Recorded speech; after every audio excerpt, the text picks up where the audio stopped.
Stem cells are absolutely amazing. They say a little vial of this stuff can regrow tissue and reboot the immune system and save lives. And it's already saved the lives of thousands of kids with leukemia. But look closer and you might find a darker side to the story. In New at 5, the dangers of unapproved stem cell therapy. The Food and Drug Administration issuing a warning after a dozen people were hospitalized for weeks with infections. The FDA is trying to increase its oversight over clinics offering these therapies, but right now, hundreds of them are operating with no oversight whatsoever. How is it possible that a therapy can be both dangerous and life-saving at the same time? I was wondering the same thing myself, and I wanted to look deeper into it. And I wanted to ask questions like, where did stem cell therapy start? How does it even work? How is it dangerous? And if it is dangerous, how are some clinics allowed to offer it? To understand all of this, we need to go way back to where it all started, to a serious accident that happened in a secret lab in Yugoslavia on October 15th, 1958. 6 scientists were working at the Vinca Nuclear Institute running a test on a nuclear reactor. And something went very, very wrong, and the reactor malfunctioned and started spewing radiation everywhere. The problem is you can't feel radiation, so nobody even noticed it was happening until somebody smelled ozone, which is a very, very bad sign in nuclear science. Now they did rush to shut that reactor off, but by then 10 minutes had passed. One of the scientists actually did escape by going to the washroom. He still got radiation, but it was at a lower dose. But the remaining 5 were not so lucky. They had received such a high level of radiation that it had essentially damaged their bone marrow to the point it was rendered useless. Your bone marrow makes your blood cells, and it does that using stem cells. But the radiation will actually break the DNA of these stem cells. And the DNA is kind of like an instruction manual, so when that happens, the stem cells can't make any more blood cells. So in a final attempt to save their lives, they were flown to Paris, and they did something that had never been done before. Dr. Georges Mattei, hopefully I'm pronouncing that right, did a bone marrow transplant on these scientists using healthy donors. However, the transplant failed. But 4 of the 5 scientists survived, and that's because their own bone marrow bounced back.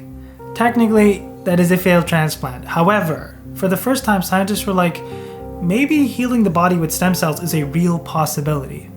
Since then, scientists have been studying stem cells and exploring their uses in everything from treating immune disorders to healing serious injuries. But what is it about stem cells that make them so special? Why are they so good at healing? Well, they have 2 unique abilities. The first is that they can make many more of themselves, kind of like Agent Smith in The Matrix. And 2, they can turn into many different types of cells, like Mystique from X-Men. Many people think that stem cells only occur in babies and embryos, but they do actually exist in adults. They're not quite as flexible as embryonic stem cells, which can turn into literally any cell in your body. But your body will keep these adult stem cells in parts of your body like your bone marrow, your skin, your gut, all for maintenance and repairs. These adult stem cells have a specialty that they work in, and they're kind of stuck that way. Blood stem cell can only make blood. A skin stem cell can only make skin. Of course, scientists saw this and they're like, why can't we use this to heal people? And now they can take tons of different kinds of cells and turn them back into flexible stem cells, kind of like the embryonic ones.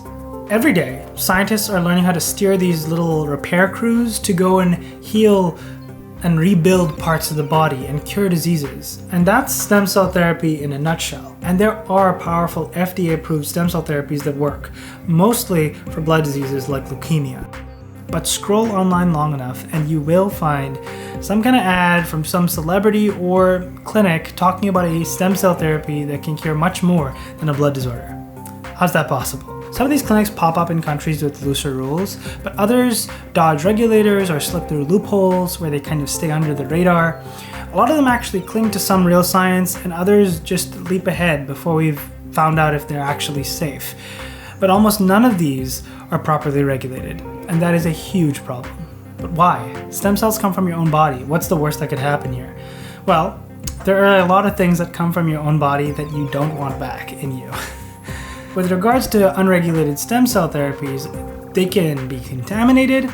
The cells may not behave the way that they intend them to. If they're put in the wrong location, they can have their own risks. You can't just plop stem cells anywhere. Your body can just straight up reject them. But also, if you don't program those stem cells right, they can turn into tumors. And sometimes those tumors are monstrous clumps of eye, hair, and teeth cells. It's gross. But even this isn't enough to stop some people. And that's because some diseases are just brutal and they have no approved therapies. And that makes people very desperate. And these clinics know that.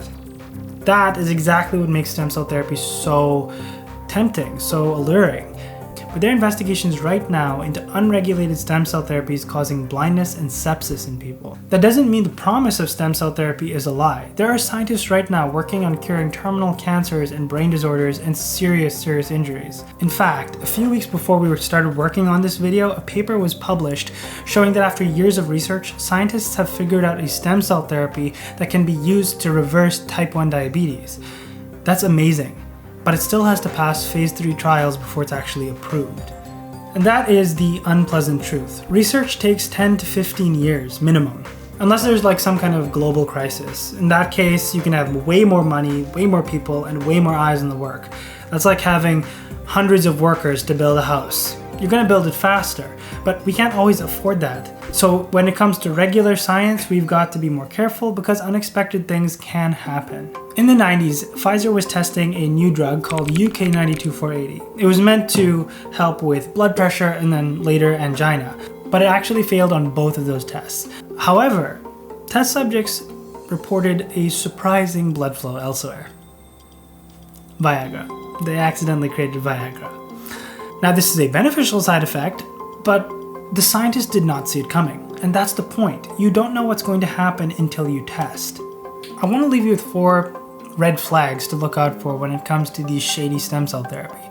The first is if they're claiming that their stem cell therapy cures everything from your joints to your brain disorder to your aging. Stem cells are not miracle multi-tools. Watch for sketchy origins. If the cells originate from a part of your body that has nothing to do with your condition, then you should be wary. Your blood stem cells aren't going to magically fix your brain.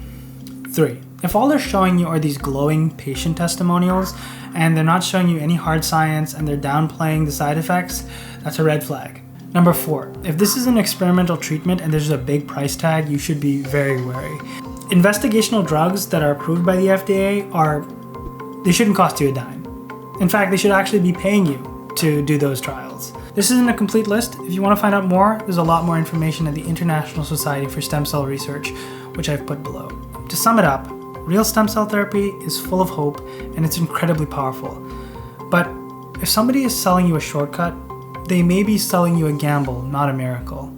And you might regret rolling those dice.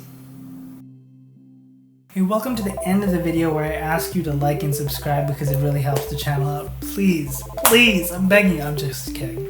Only if you like the content. Other than that, I want to thank Shannon and Wray Illustration both for their collaborative work on this project. They each had individual roles, but there was a lot of collaboration, so big thank you to them.